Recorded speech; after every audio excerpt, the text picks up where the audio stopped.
Magandang hapon mga subscriber at saka mga viewers. Today we will discuss function ng Lotus table saw. Okay, meron akong isi-share na apat na function ng table saw na to na sometimes hindi natin alam, or sometimes binabasa natin manual, hindi naman masyadong sinasabi ng manual, or hindi natin masyadong maintindihan. Ngayon, I would like to share to you 4 function na mayroon itong table saw na to. So, to start with, we can extend this side. Left side and the right side we can extend. First, I will show you the left side. Can you come? I'll show you something here. Dito, lower please, show. Dito mayroong lock ito. Ilusin mo lang lock na to, then you can extend. Yan. That's one function na I want to share to you na sometimes nami-mislook. Okay? But I think this is a self na madaling lang ma-discover. Yan.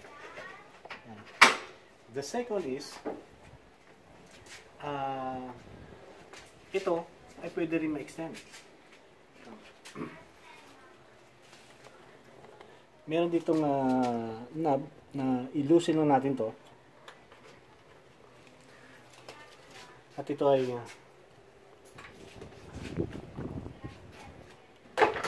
pwede na siyang ma-extend. So, na-extend natin ng up to 31 cm. So, ibig sabihin, itong fence natin,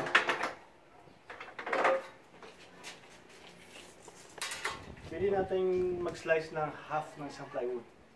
Up to 64 cm or maybe more. So, that's number 2. Pwede natin ma-extend to. Pwede din natin ma-extend. Ayun. Alam na ba ang tungkol dito? Ito ay ginagamit sa rip. Yung iba, ang gamit nila, ganito daw. Okay? To cut some woods, ito ginagamit nila. To cut. No? Pero, hindi yan po ang function niya.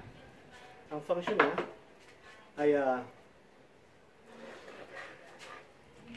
meron siyang screw. Okay? At itong screw na to ay pag na-tighten mo, mag-extend siya.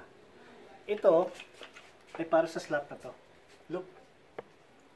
Para sa slot na to. So, I will slide it like that. Tapos tighten ko. Hindi na siya magalaw. But,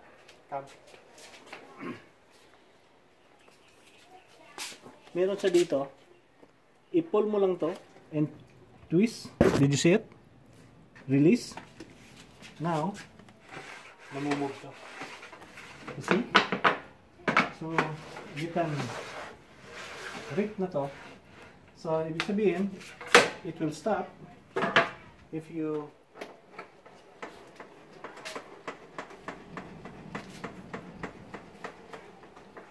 fully extend the blade. Okay. So,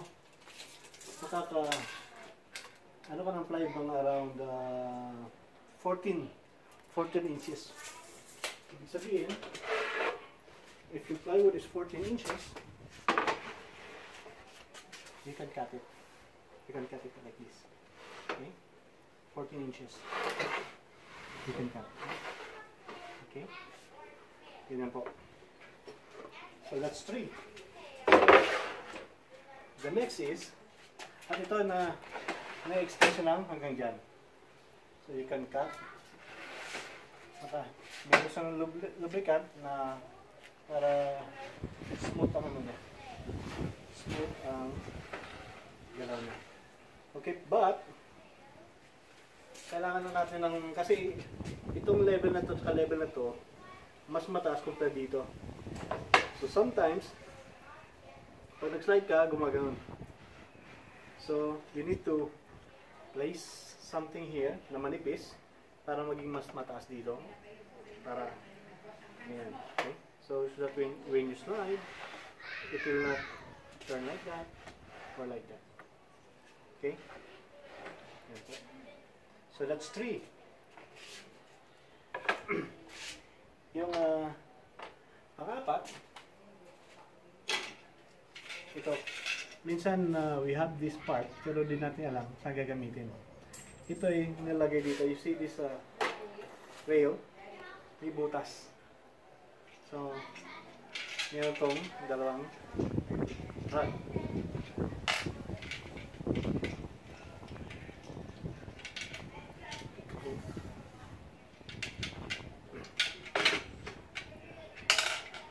Itong rod na ito ay kukonek natin dyan.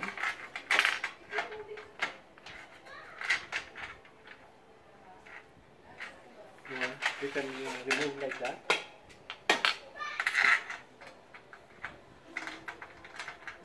Shoot natin sa butas.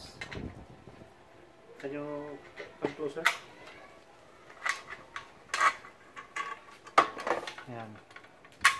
Oops, sorry. Ayan. And then, ito, we can slide it like that. Okay. So then we can tighten. It is suggested na this tip should be up to there. Yan. Ganyan. Okay? Then you can tighten. Tighten po natin. Bakit? Kasi ang purpose nito, when we rip the plywood, okay, pag natapos to putol, gaganon siya. Hindi siya tatakbo at tatamaan ka. So it will, the purpose that, pagkaputol niya, gaganon siya, hindi siya sisipain at di ka matatamaan. So that's for the function na sinare ko sa inyo. So I hope you learned something. Please like, subscribe, and share. Write your comment below, and then I will shout your name the next video na gagawin ko. Thank you for watching. Please like, subscribe, and share. This is Jerry Gilbs Online. Good day.